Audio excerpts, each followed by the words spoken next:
Hey everyone, welcome back to the channel. If you're new here, I'm Rob, and I talk about high-end collectible comics and comics art. Subscribe if that's your kind of thing. I love to talk about comics, and I post 1 or 2 videos a week doing just that. In this video, as I've promised, I'm going to take a look at the upcoming Heritage Signature Auction featuring the collection of comic art collector Keif Fromm, who passed away earlier this year.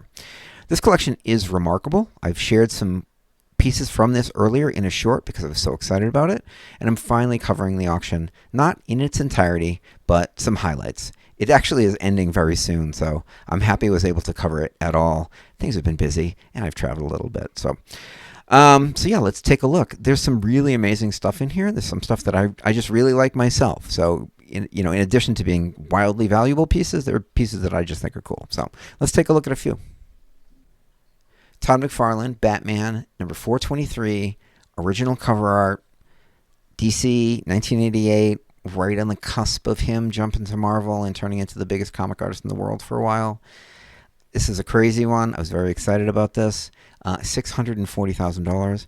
If you watched the short I did earlier, I was trying to figure out which of the pieces that I saw in this auction that were coming up was my favorite. This one stylistically is my favorite. I know that there are problems with it in terms of like anatomy, etc. Like he's like 11 feet tall. Fine. It's fine. I don't care. It's so stylish and so fun. But there are other pieces in this auction that I like almost as much, and we'll take a look at those as well.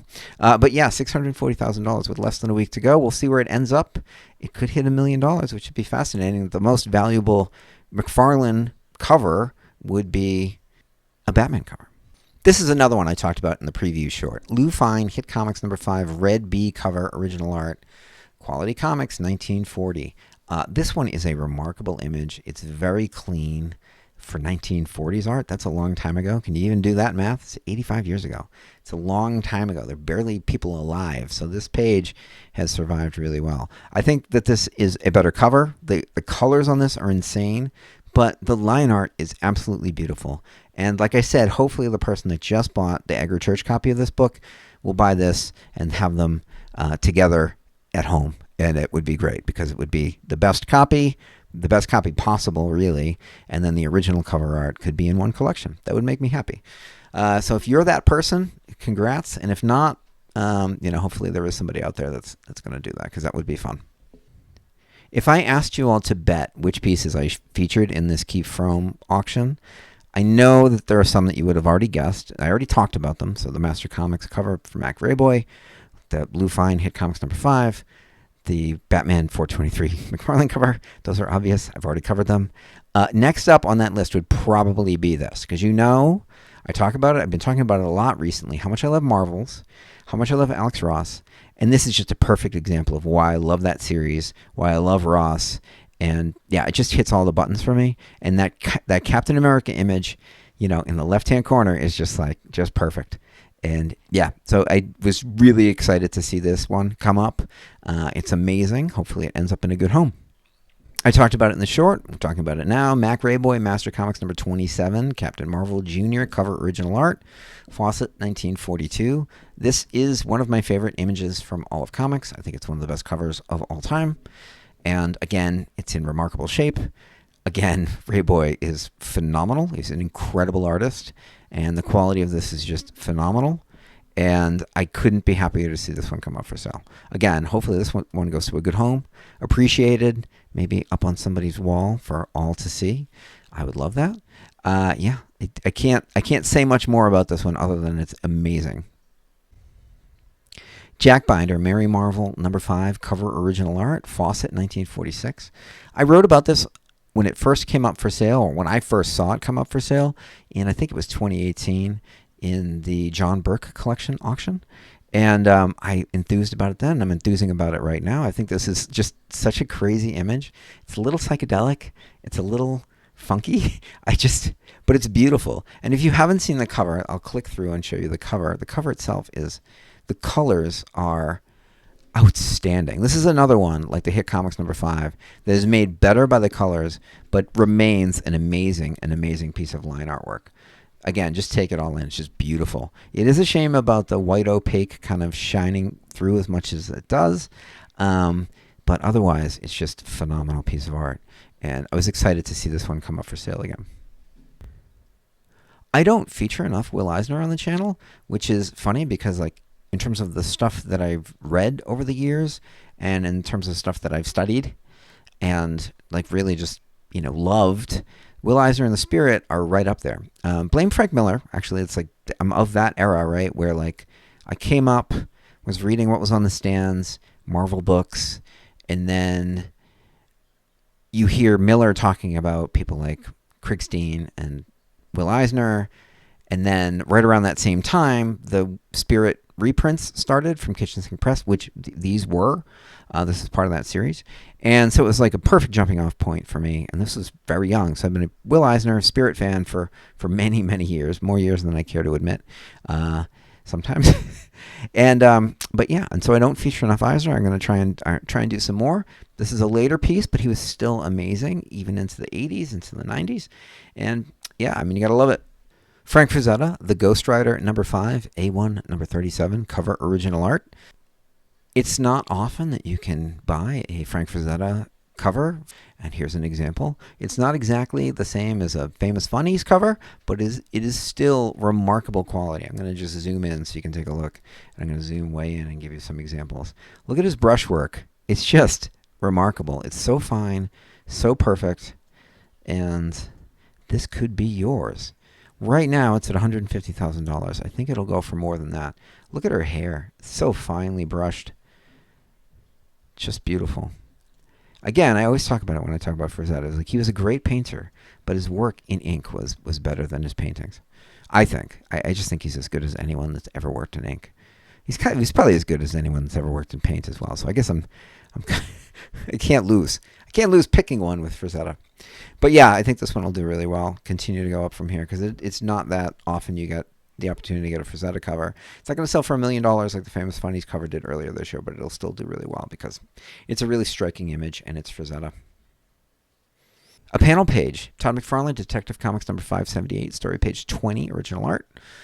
I love this little series. I was reading Batman. It was like Batmania era, obviously, 1987. It was a crazy time for Batman fans. And so this was really my first kind of introduction to McFarlane. And I thought, wow, this guy's great. This work is so crazy. And of course, it's kind of got really interesting images on it. So in one of the covers had Batman with a gun. He's got a gun in this third panel, I guess. And, that's kind of, whoa, hey, what's going on here? Especially for a 15-year-old kid. And yeah, I mean, so this is DC's great error, letting McFarlane go off and become one of the Spider-Man artists of his generation. But this is still a great example, and it is, from an era where people were experimenting like crazy, forging new kinds of original art, new styles, and McFarlane was at the forefront of that. So, Marshall Rogers, DC Special Series number 15, Batman Spectacular. I have not mentioned Marshall Rogers on this channel, which is ridiculous because he's one of my favorite Batman artists of all time. The Laughing Fish is like one of my favorite Batman stories of all time, two-parter. And his run on Detective, amazing. And his Batman imagery is, to me, maybe the best. It's so clean. It's so graphic. It's so well designed. I love the way he makes Bruce Wayne look. I love the way he makes Batman look. I love the way he makes all the supporting characters look. I think for me, it's the definitive Batman, which is crazy, probably because I haven't talked about him on the channel. I talk about Batman incessantly. But I just love Marshall Rogers. And it wasn't like he did, it wasn't like he did 15 years of Batman. He did, a couple of years working on the title, on Detective, and, things like this. But just the work that he did do was just so amazing. And I really, really love it. And I haven't shared anything yet.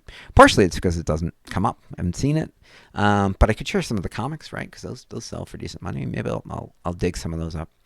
But yeah, this Batman cover is great. And again, it's like what I was talking about. It's really graphic, really interesting. That noose as the central image of the cover is just really, really intense. And then Batman, find my killer. I'll rise from my grave and hang you by the neck until you are dead. It's just so great the way that lettering is used on this. And then the image of Batman and the cape. It's just, I don't know. It just hits. It hits. And that's what he did. Every panel, every cover, everything that Rogers did on Batman and Detective was just, to me, it was perfect. And so I'm happy to share one. I'm going to finish up with Raboy again. Mac Raboy, Master Comics number 38, Captain Marvel Jr., cover original art. Okay, so squint, and you maybe can't tell what's going on here, but he is a smiling assassin right here. So I'm going to zoom in. I'm going to zoom in so you can take a look. So this is a ship. It's an aircraft carrier, a Japanese aircraft carrier. Smiling Captain Marvel Jr. is ripping the deck off of it. And as you can see, he's dumping, and look at the work on that. The splatter. Oh, God, that's so good. He's dumping planes and people into the ocean by ripping the top of this thing off. And this is so stylized. Like, the perspective on this is just insane and doesn't really make any sense. But again, it's like the Batman cover, the McFarlane Batman cover. Like, I don't care. I don't care that there's not enough material in his hands to make up for the hole that he ripped out of the aircraft carrier. Doesn't really matter. And I just love how happy he is. Look at him. He's sublime. It's just crazy. And you forget, right? Like, you look at Golden Age covers and you just don't think of what's going on sometimes. And this guy is like, he's dunking people into the drink with a smile on his face. But it's a remarkable image, and I absolutely love the technique here with the splatter. You know, masked off splatter with just like a toothbrush or something like that. Really cool. Really fine artwork. Beautiful stuff. Actually reminds me, so if you go look at some of John Cassaday, who I love, R.I.P., John Cassaday. This is actually very reminiscent of some of the work that Cassaday would have done, because it looks like there's some graphite here for texture, which is, of course, just black and white. It's just not ink. And then, again, here is either dry brush or graphite. And then there's, of course, the beautiful line art, and then the splatter. And he's just kind of using every technique he can to create form and shade and texture on the page. That's exactly what Cassaday did like 80 years later. And with that, we're done. I know that was a quick one, but that was the point. I wanted to just get something out before this auction actually closed. There's a lot of really cool stuff in here. There's actually a couple pieces I'm bidding on, which, we'll see. We'll see if I win something. Cheaper end of the spectrum. I'm not really diving into Hit Comics 5 original art prices right now. Although, to be honest, if I was going to buy something, it would be the Marvel's double page splash. So, there we go. But yeah, I'll see if I win something. If I do, I'll share it in a short. And this is a really crazy auction. It's part of a really crazy period in auctions for original art. We've had just such amazing stuff. We have amazing stuff coming up. The Superman 233 cover, which I just talked about. And yeah, it's one of these periods. It feels like kind of like 2010, 2011, when all of these high grade Action 1, Detective 27, Amazing Fantasy 15, they were coming out, and it's just all this incredible material was released. It feels like that. We had that, over $10 million for Frazetta painting. We had over $1 million for Frazetta cover. We've had multiple $400,000, $500,000 covers. Interior pages for nearly $1 million. It's just Black Cat cover for nearly $1 million. It just keeps going. And, it's just drawing more material out into the market. So it's an exciting time. I love looking at this stuff. I love talking about it. So as long as it keeps coming, I'm going to keep talking about it, which is going to be great. I mean, I'm going to find something to talk about anyway, but, I love talking about the new stuff that's coming up for auction. So if you haven't yet, please like and subscribe. If you've made it this far, by the way, thank you. I really appreciate you guys. I love the comments. Let me know what you're looking forward to in this auction. What do you think the Batman 423 cover is going to sell for? I think it's going to be a lot of money.